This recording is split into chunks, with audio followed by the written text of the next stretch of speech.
Welcome back to my YouTube channel. आज की video का मौजू है चुगलखोर। पुराने ज़माने की बात है कि किसी गांव में एक शख्स रहता था। इसे चुगली खाने की बहुत बुरी आदत थी। जब तक वो किसी की चुगली ना खा लेता इसे चैन ना मिलता। यही वजह थी कि गांव में इसे कोई नौकर रखने को तैयार ना था। आखिर भूख से तंग आकर इसने अपना गाँव छोड़ दिया। चलते चलते वो दूसरे गाँव जा पहुँचा। यहाँ इसे कोई ना जानता था। वो एक किसान के पास इस शर्त पर मुलाजिम हो गया कि वो तनख्वाह नहीं लेगा, सिर्फ रोटी कपड़ा लेगा। इसके अलावा हर 6 माह बाद इसे चुगली करने की इजाज़त होगी। चुगलखोर बड़ी मेहनत से काम करता रहा। वक्त गुजरता गया और किसान ये शर्त भूल गया। इधर चुगलखोर बड़ी बेचैनी से वक्त गुजरने का इंतज़ार करता रहा। आखिर खुदा खुदा करके 6 माह गुजर गए। अब वो माहिदे की रूह से चुगली खाने में आज़ाद था। एक दिन किसान अपने खेतों में काम करता रहा।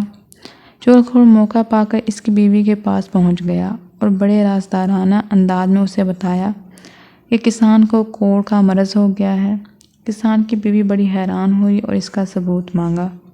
चुगलखोर ने बताया कि कोढ़ी का जिस्म नमकीन हो जाता है। अगर अपनी तसल्ली करना चाहो तो किसान के जिस्म पर काट कर देख लो। किसान की बीवी चुगलखोर की बातों में आ गई। इसने कहा वो कल किसान का खाना लेकर खेतों में जाएगी तो किसी तरह तस्दीक कर लेगी। चुगलखोर किसान की बीवी से बातें करके सीधा खेतों की तरफ गया। किसान खेती बाड़ी में लगा हुआ था। चुगलखोर ने उसे देखते ही कहा कि तुम इधर खेतों में काम करते फिर रहे हो और उधर तुम्हारी बीवी पागल हो गई है। किसान बड़ा हैरान हुआ। चुगलखोर ने इसे यकीन दिलाते हुए कहा कि मैं सच कह रहा हूँ।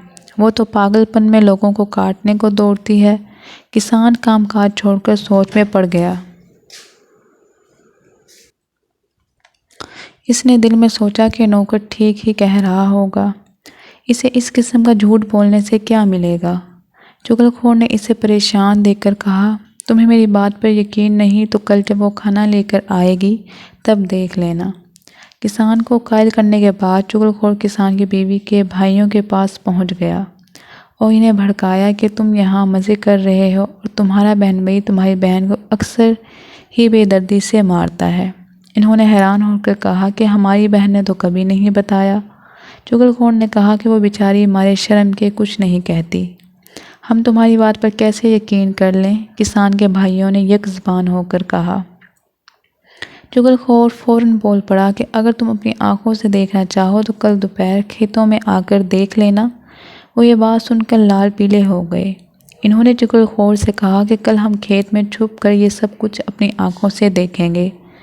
चुगलखोर वहाँ से रुखसत होकर सीधा किसान के भाइयों के पास पहुँचा और बोला कि तुम अच्छे माँ जाए हो। तुम्हारे भाई हर चौथे रोज़ अपनी बीवी के भाइयों से पिटता है और तुम्हें इसकी कोई खबर ही नहीं। किसान के भाई गुस्से तिल मिला उठे।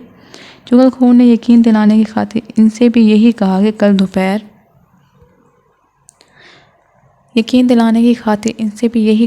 दोपहर खेतों में आकर देख लेना। दूसरे दिन किसान की बीवी खाना लेकर खेतों में गई। रोटी करीब रखकर वो किसान के पास ही बैठ गई। किसान ने कनअनखियों से इसकी तरफ देखा। बीवी ने रोटी करीब करने के बहाने किसान के नज़दीक होने की कोशिश की तो किसान ज़रा पीछे खिसक गया। अब बीवी समझ गई कि दाल में कुछ काला है। किसान ने रोटी लेने के लिए हाथ आगे बढ़ाया तो इसने झपट कर किसान की कलाई पकड़ ली। किसान उछलकर पीछे हटा। अब इसे यकीन हो गया कि इसकी बीवी पागल हो चुकी है। बीवी एक बार फिर आगे बढ़ी और किसान के बाजू पर काटने की कोशिश की। किसान ने आओ देखा न ताओ बीवी को पीटना शुरू कर दिया। किसान की बीवी के भाई करीबी खेत में छुपे हुए थे। ये देखकर बाहर निकल आए और किसान पर टूट पड़े। दूसरे खेत में छुपे हुए किसान के भाई भी मैदान में उतर पड़े। सब ने एक दूसरे को इतना मारा कि सब खून में नहा गए। आखिर इधर उधर के लोगों ने इन्हें एक दूसरे से अलग किया। जब उनका गुस्सा कदरे कम हुआ तो लोगों ने लड़ने की वजह दरियाफ़त की। सब ने अपनी अपनी राम कहानी सुनाई। मालूम हुआ कि ये सब चुगलखोर की कारस्तानी है। इन्होंने इधर उधर नज़र दौड़ाई लेकिन इस वक्त तक चुगलखोर गांव छोड़कर कहीं दूर जा चुका था। ये सच है कि चुगलखोरी से नफरत जन्म लेती है।